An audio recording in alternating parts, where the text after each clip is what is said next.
There is a very interesting artist that you should know about. Some of you already do, probably very well, and others have no idea. But this is one of those if you know scenarios. I'm talking about Shuggie Otis.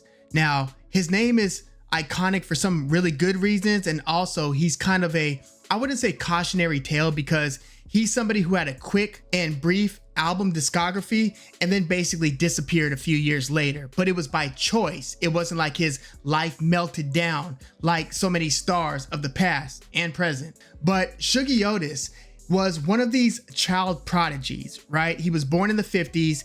As a kid, growing up in Los Angeles, he was the son of a very famous musician, producer, just an all-around entertainer, Johnny Otis. And through his dad being Johnny Otis, he was exposed to some of the most renowned musicians of the era. So as a kid, the second instrument that he picked up was the guitar, and he pretty quickly became a guitar virtuoso. And through his exposure, he was able to, as a kid, play for and with Etta James, Ray Charles, Bobby Blue Bland.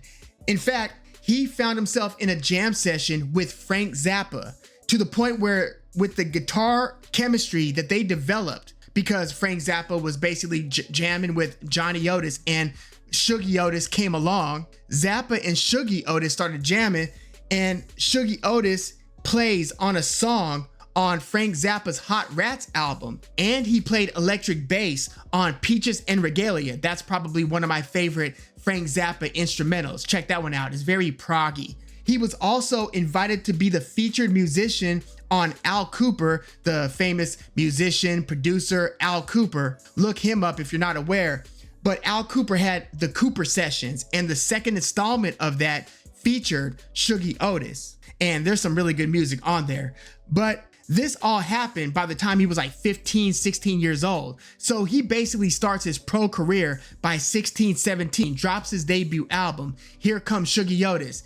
But it was his second album, Freedom Flight, that features probably the song that he's known most by. This album dropped in 71, and that song from that album is Strawberry Letter 23. That's that dun dun dun dun dun dun dun dun. Like you could listen to the opening bells, the chimes in that song. And it was famously covered by the Brothers Johnson years later. There's actually an interesting tie-in because one of the Brothers Johnson, they were like a late 70s R&B disco group of actual brothers. But George Johnson was dating Shuggie Otis's cousin, heard the song Strawberry Letter 23, and decided to cover it for the next Brothers Johnson album. But that song, I mean, it actually inspired Outkast's Never Meant to Make Your Daughter Cry from Miss Jackson. It's a very familiar tune, but that was on Shuggie Otis's second album, Freedom Flight. It also has some other really nice songs. And his dad, Johnny Otis, plays on that album. He plays some percussion, he does some backing vocals. George Duke is on the album, as is Ainsley Dunsbar, who's played in several very notable bands. So keep in mind, Shuggie Otis is 17 years old when this album drops, and look at the names that he's got on that album. So he's already a highly reputed, again, guitar virtuoso, but he also singing a lot on these albums too. He's got a pretty good voice. In fact, a lot of people kind of likened him years later. They kind of call him like a precursor to Prince.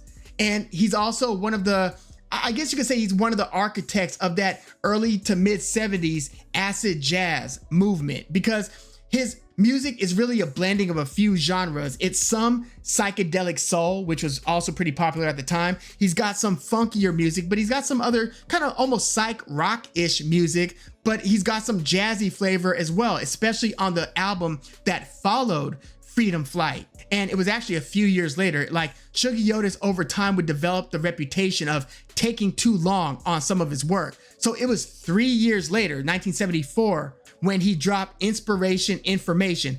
I look at that as being his best album. That's my favorite. I mean, it's something that you could just play from beginning to end. The title track, the opening track 1, Inspiration Information, really good song. You might also be familiar with it. It's got a pretty, it's not as famous as Strawberry Letter 23, but it might be familiar to some. And then the next song on that album, Island Letter, that's one that they kind of slow it down. It's very groovy.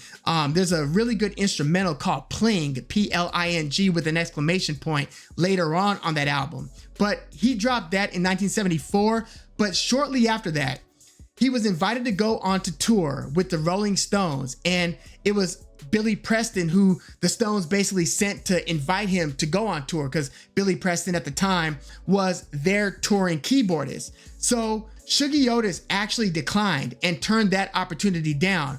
And he also turned down Quincy Jones's, and this is again mid-70s, so I mean imagine that how big of a name Quincy Jones was. I mean, this is before his work with Michael Jackson, but it was around the time he was getting into a lot of film scores. He had already had a renowned jazz career and, you know, did albums with Frank Sinatra. So this was Quincy Jones in the mid-70s offering to produce Shuggie Otis's next album, but Shuggie Otis declined. He was just, you know, he was asked years later, why did you decline the Rolling Stones and Quincy Jones's offers and declining to go on tour with other bands, other famous bands, it turns out, were asking him to go on tour with them as well? He said he just wasn't into it. He said he was so into his music and into that process and really just kind of getting all in on his music that he had no interest in joining anybody else's band. And that's what he told Billy Preston. And, you know, Billy Preston went back and told the Stones. So he was pretty much all in on the Shuggie Otis experience, if you will.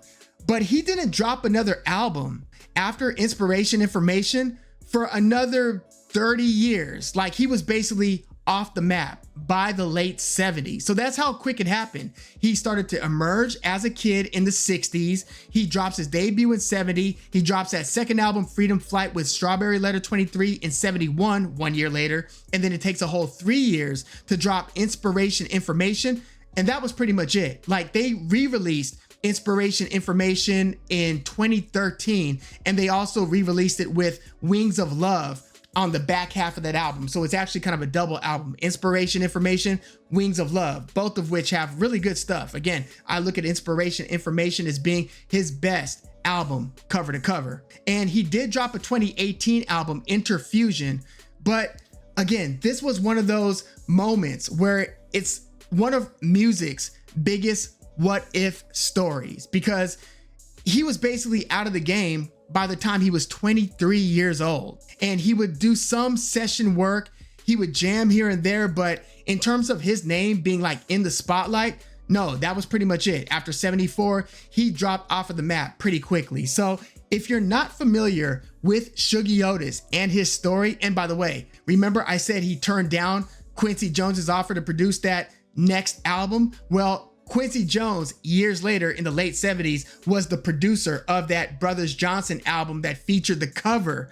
of Strawberry Letter 23. And that version, produced by Quincy Jones, performed by the Brothers Johnson, that version became a hit, big hit in the late 70s. And there are probably more people who heard that version than the Shuggie Otis original. But yeah, get into Shuggie Otis. Give Freedom Flight, especially, and Inspiration Information, the second and third albums. Give those a listen, and also listen to the Cooper Sessions Volume 2, and that's Al Cooper with a K-O-O-P-E-R. Listen to those songs from the Cooper Sessions that feature Shuggie Otis. It's really some pretty good stuff. But yeah, it's one of those artists where if you're kind of in the know, you know about this guy. Like, some people swear by him. He's one of those kind of like cult figures who re-emerged in popularity in the 2010s, basically. You know, he's done shows around LA in like 2013, playing at the Echoplex, which isn't a big venue. It's like a few hundred people. So that tells you overall how much the notoriety and the energy around his name dropped off over the years, to where now it's only a small hardcore music fan club that is even really aware of Shuggie Otis, if they weren't around in the early 70s when he had some modest success. But yeah, let me know if you're already familiar with him. Let me know if you think that there are any key aspects to his life or his work that I left out as well. And also let me know what your favorite Shuggie Otis songs are, and if you have a favorite Shuggie Otis album. Again, there are really only 3, or you could consider 4 or 5 if you also count Wings of Love and that 2018 Interfusion album. Otherwise, you're just talking about the debut, Freedom Flight, and Inspiration Information. Let me know what your favorite is in the comments. Like the video, subscribe to the channel if you love music like I do. I'm Woog. Thanks for tuning in. Thank you for watching this music monologue. We're gonna go through the history, past and present, talking everything from Marvin to Lennon, Aretha to Led Zeppelin. And if you think your musical knowledge has grown through engaging with the channel, then please like, subscribe, and give me your 2 favorite genres. And check out one of these other videos if they catch your interest. I'm Woog, thanks for tuning in.